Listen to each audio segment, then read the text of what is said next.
passé dans Destiny 2. Hey, you two, give me a sec.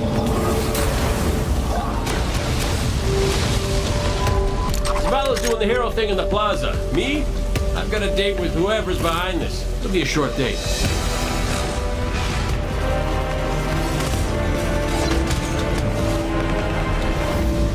Destiny 2 tells a brand new story. What happens when a world full of superheroes loses their powers, their history, and home? Since Destiny 1 release, there's been no foe that they could stand before and not tip over. Whether it's Crota, Oryx, spider monsters, whatever. But in the opening of Destiny 2, players realize there is in fact a foe who has the power to not only take everything you own away, but to take your power away.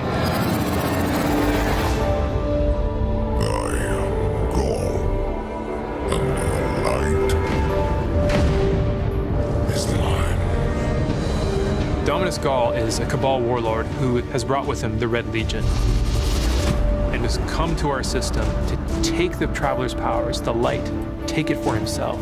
Gall's jealous. He wants to have the light. He wants to be chosen. Gall is a different villain. He's not a psychopath who just wants to erase humanity off the face of the earth. He feels like this is something that is owed to him because of everything he's been through. He's a villain who you're like, yeah, this guy kind of has his stuff together. He's more like Alan Rickman's character from Die Hard. Like, minus all the Britishness. The Protector itself, the Traveler, is put in a cage, and in an instant, all Guardians lose their light. Unexpected and irreversible. You can no longer go back to the tower. You can no longer even walk. All you can do is stumble. Nobody expected that light could be taken away once it was given. The city has been lost and the Vanguard's been cast out, and you are the hero of this story. Whether you're a Titan, a Warlock, or Hunter, you have to go out and get your powers back and take back the city.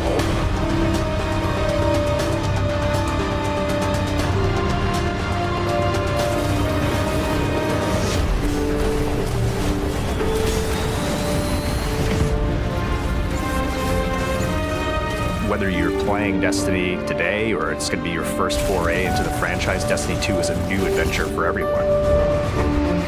It's a fresh start for all players.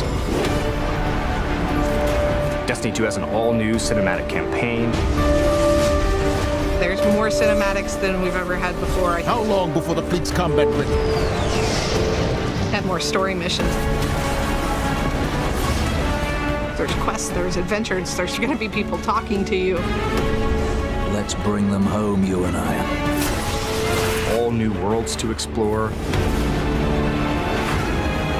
We've got cooperative strikes for 3 players, new Nightfall strikes, and a brand new raid. And in Destiny 2, we built you all new weapons, all new armor, and a pile of brand new exotics. We also redesigned the weapon slots. They're gonna have a kinetic weapon, an energy weapon, and then a power weapon. Power weapons are things like fusion rifles and sniper rifles and grenade launcher. In that energy slot and the kinetic slot, you can have the same weapons. The new weapon plan was designed to provide players with more freedom and more choice to use the stuff that they love.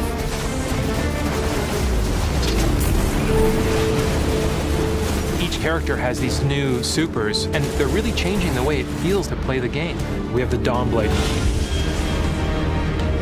You can cast your super, you've got your sword, and you're flying over everyone, and you can just rain down fire, phoenix, projectiles that just decimate people. And then you have the Sentinel. A Sentinel is a Titan, and he is able to summon a shield that he can just knock his opponents out with, or he can throw his shield and just bang it off dudes' heads. And then you have the Arc Strider. They summon this mystical staff and wield it like a crazy acrobat, cracking enemies in the head. It's awesome.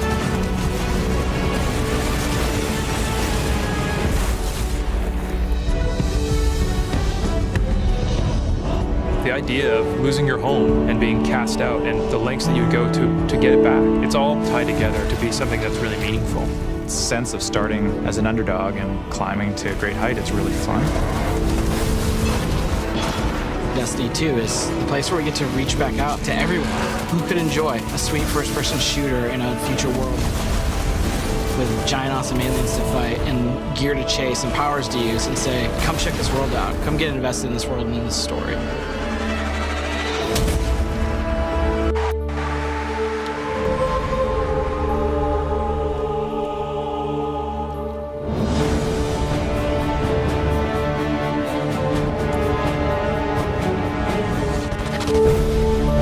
We have these incredible worlds to explore. There are all new destinations, new planets with incredible spaces and secrets hidden. Now we have stuff tucked around every corner, under every locked door. There's something there for you to find. The map is a huge part of this new player experience for Destiny. Now you can actually go directly from one planet to another planet without going to orbit first. You can just open the director, pick your new destination, and go straight there. It's about getting you into the action faster, and we want to remove as many barriers as we can between your gun and the enemy's face. Everything you're doing on every destination is about getting more powerful, and it's about getting the band back together. The Vanguard have been scattered, and as a player, it's your job to go out to these mysterious destinations and gather them back together. And everywhere you go, it's about growing more powerful and learning how to go back and take back your home from Gaul.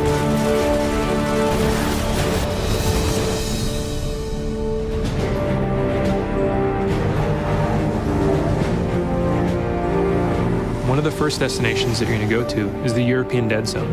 This is an incredible place. It's the largest destination we've ever built, easily, maybe by a factor of 2. And we have found a refuge where we've built a camp. It's the place where humanity stops fleeing. It's where they decide to, plant a flag, start getting strong again. One of our new worlds is Titan. It's a moon of Saturn. If the light can find its way back to you, then perhaps there is hope for us all. That's where Zavala chooses to go to heal his wounds and to recover from the assault and the defeat that he's just suffered. It's this incredible methane ocean with 40-meter high waves, and there's an old human utopia there that's sinking into the ocean. These huge monolithic structures constructed by humanity at the peak of the Golden Age. There's literally no land mass on Titan. It looks like the ocean.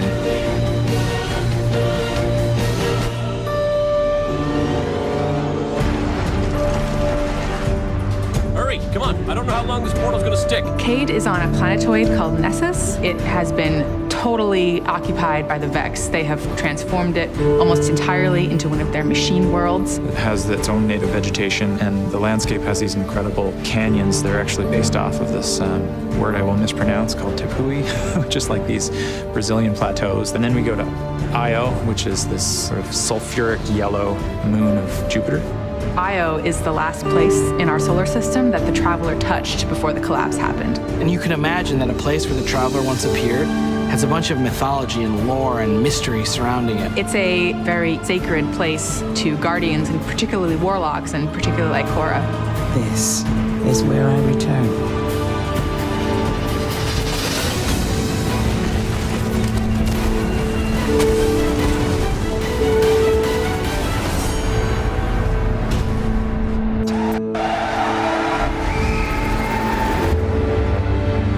Destiny 2 really tries to say, you belong. You can play by yourself, and that's awesome. But playing with someone else and tackling a challenge together, that's when we believe Destiny is really at its best. We've heard loud and clear from a lot of our players over the last couple of years that they really wanted to play endgame activities like the raid and the Nightfall strikes that require a group, but they just couldn't get enough players online at the same time. Our big challenge is like, how do you take the ease of matchmaking and how do you take the magic of community building and help people find the people that you will have a great time with? We're adding 2 new systems to Destiny 2 that are pretty critical: clans and guided games. Clans have always been a part of Destiny. It's just been a nameplate or a second friends list. But clans are finally in the Destiny 2 game. Clans in Destiny 2 are groups that you can join to play the game together. When you're looking for the clans, you kind of get to see their motto, you get to see their name, you get to see that awesome clan banner there, and you kind of get a sense of who they are before you say, you know what, yeah, I'm gonna go play with these guys. Plans are going to have progression, rewards, and they're also going to be guides for the guided games experience. Guided games is a way to allow solo players to seek out clans, to find people who are already hosting a game who are just looking for 1 or 2 more players. So imagine you had 5 people who wanted to play raid, but they're missing a 6th person. Then you have a solo player who's never played raids before, and they're like, I just want to see what this is like. We'll match a group and a solo player together. Guided games are our way of making sure everyone who loves Destiny can play every piece of content we build. Guided games doesn't require any commitment. You can just have that really great experience, and then you can part ways. But our hope is, if you have a blast in that activity, maybe you'll make some friends and join the clan. Destiny, through clans and guided games, is going to help people fill out their friends list, so they're always going to have people to play with. What we try to do in Destiny 2 is weave this sense of community throughout the entire game. When you get to the farm, you meet this character, Hawthorne, who doesn't live in the city anymore, but she went out into the wilderness and created a community of her own. So we use the storytelling.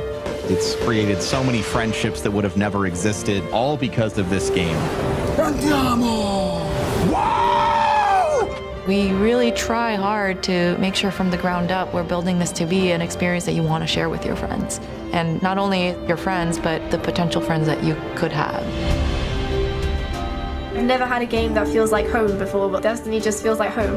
There are no words to explain how much I love this community. People have found a new place to call home and new people to call family. Destiny 2 is really ramping up everything in every regard. I think it really is about the breadth of experience that you can have. Whether you're in match-made activities like PvP and strikes, whether you've taken a step into guided games, it's a game that's best enjoyed beside other players. That's the heart of Destiny. That's what the game's about.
you.